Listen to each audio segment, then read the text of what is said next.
to break this down is Dr. Meir Javedanfar, an Iran lecturer at the Reichman University. Thank you so much for joining us this evening.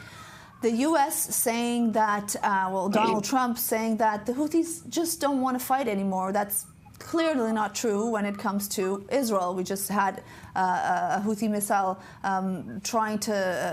being launched against Israel just a few hours ago.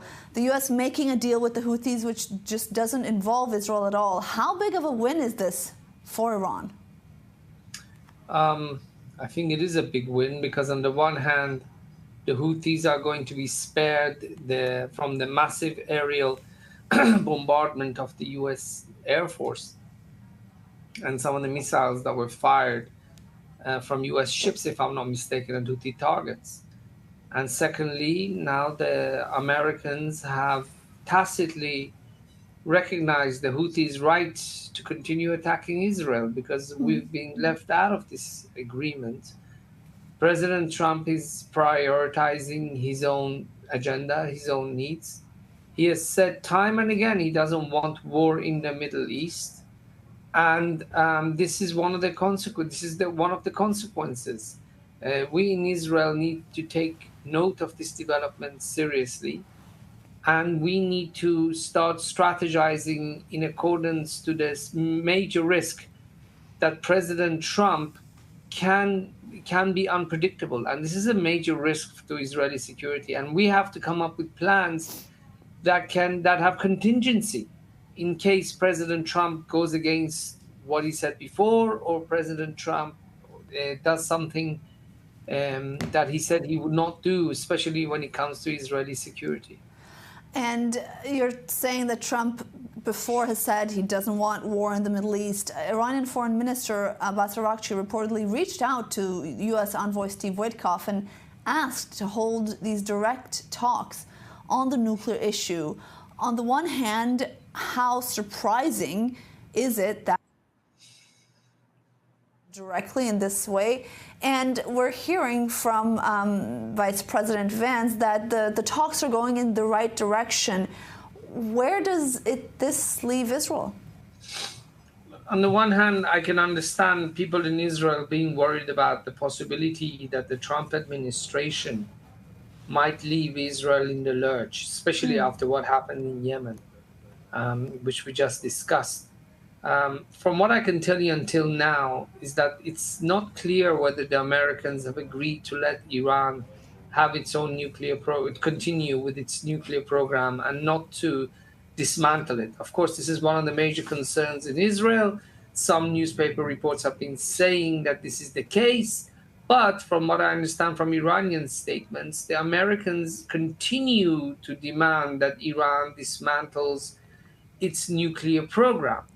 And so we have to say we're not sure yet. But on the other hand, Bianca, please understand, and viewers should understand, that there are people inside the Islamic Republic of Iran who view parts of the Trump administration, the isolationist wing, those who don't want war in the Middle East anymore, those who don't want involvement in the Middle East, as an asset. This is an incredible statement that I'm making, which I thought I'd never make. Let's not forget, this is the man who assassinated Qasem Soleimani.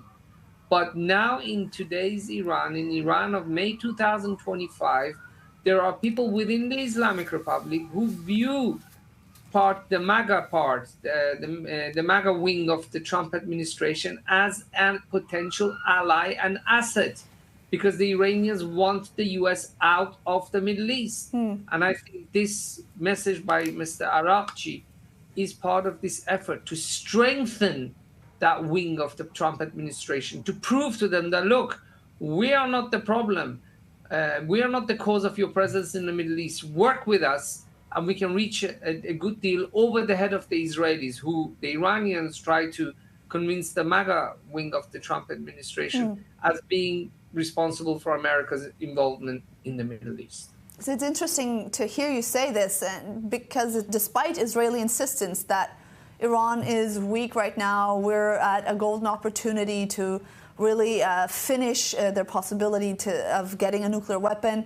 Tehran does seem to be getting what it wants, in particular this branch of Tehran that you're mentioning. The Houthis are still attacking Israel, and at least part of the Trump administration seems open to letting them continue their nuclear program for civilian purposes, whatever that means and however that can be made out into a deal. What is it that we're seeing here, and is there anything that Israel can do or should do now to sort of put the brakes on this and steer it in a different direction? Overall, if I have to look at the picture from a macro point of view, not micro, but overall from bird's eye, we in Israel have to realize that we are not as influential as we thought we are when it comes to Iran and the Trump administration. We're not as influential against Iran because we cannot defend ourselves alone against an Iranian attack. During those 2 attacks that Iran launched against Israel, American and British and French support was crucial, especially American support. Secondly, we in Israel have to understand that we are alone in the hands of President Trump. We have nobody to back us. Why? First and foremost, because he has the Senate and the Congress, and he had a huge victory in the US presidential elections.